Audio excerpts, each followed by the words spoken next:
설교에 관한 18가지 이야기. 설교의 역사. 1. 구약시대.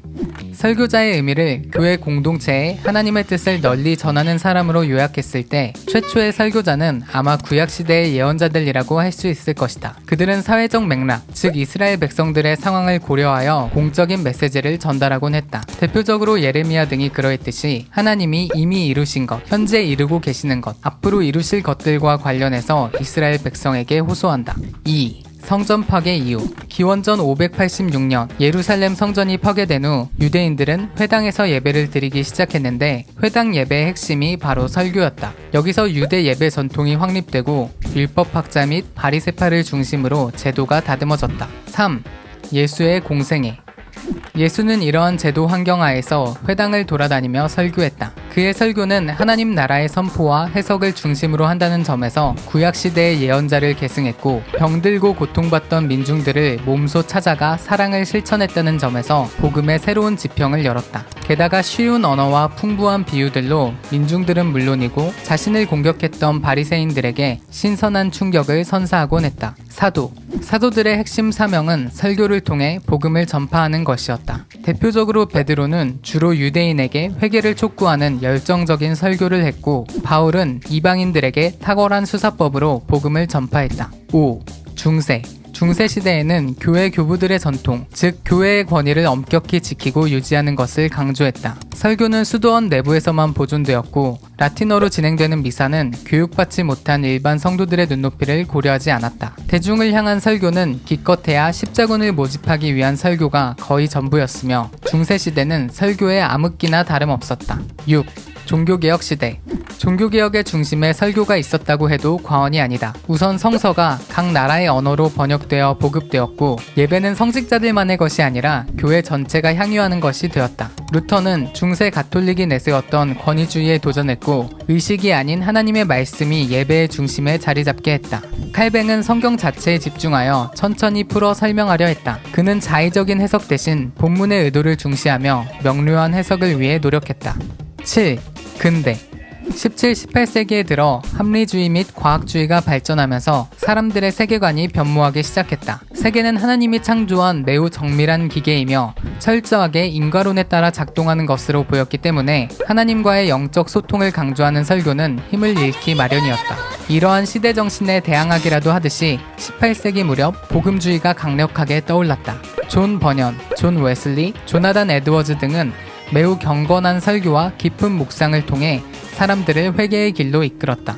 8. 현대. 신학의 발전과 교회 성장에 힘입어 설교학 또한 발전했고 저명한 설교자들이 국내외로 다수 배출되었다. 한편 한국 일부 교회의 설교에 대한 비판점들 또한 제기되고 있다. 성장주의에 지나치게 몰두한 나머지 여론이나 권력에 의존하거나 정치적 이데올로기를 주입하는 수단으로 설교가 사용되는 점이 지적받는다. 경광부회, 그거는 지전도사님이 써주시면 되고 설교의 주제를 위해 신학적 근거 없이 성경 본문을 억지로 끌어오는 경우도 허다한데 경광부회라는 말이 어울리는 지점이다. 설교자가 원하는 주제 설교에 그치는 것이 아닌 본문이 바라는 빛을 담아 전하는 메신저로서의 설교가 회복되는 것이 교회의 중요한 과제 중 하나이다. 설교의 종류와 방법. 9. 전통적 설교. 전통적인 의미의 설교는 진리의 체계 혹은 교리를 설명하고 그에 대한 정보를 제공하므로 이해를 갖도록 하는 데 목적을 둔다. 따라서 연역적이고 논리적인 구조를 보인다는 특징이 있다. 10. 대지설교. 설교가 연역적이라는 것의 의미는 설교의 주제를 정하고 그로부터 몇 가지 요점들을 뽑아내는 방식의 전개 구조를 가지고 있다는 것이다. 대표적으로 대지설교가 있다. 대지설교란 설교 본문을 중심으로 몇 개의 대지를 이끌어내며 전개하는 방식의 설교이다. 보통 3개의 대지를 준비하며 각 대지에서는 그 대지와 연결되는 본문이나 예화를 소개하고 해석과 적용을 시도하는 방식이 포함된다. 청중 입장에서 상당히 논리적으로 이해할 수 있는 방식이기에 많은 설교자들이 선호하는 설교 방식이다. 11. 분석설교. 분석설교는 성경의 한 부분에 집중하여 그 본문을 적절하게 해석하고 그것을 청중의 삶에 성공적으로 적용시키는 것에 주안점을 두는 설교 방법이다.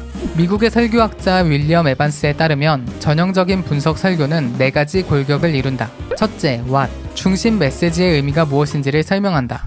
둘째, why. 본문이 그런 메시지를 왜 말하는지, 왜 중요한지를 설명한다. 셋째, how. 그것을 우리의 삶에 어떻게 실행할 것인지를 고민한다. 넷째, what then. 그렇게 적용했을 때 어떤 소망이 있을지를 밝힌다. 12. 강해 설교. 강해 설교는 성경을 깊이 읽어나가며 주석을 달듯이 성경 본문에 집중하여 그것을 설명하고 해석하며 전달하는 것에 집중하는 설교 방법이다.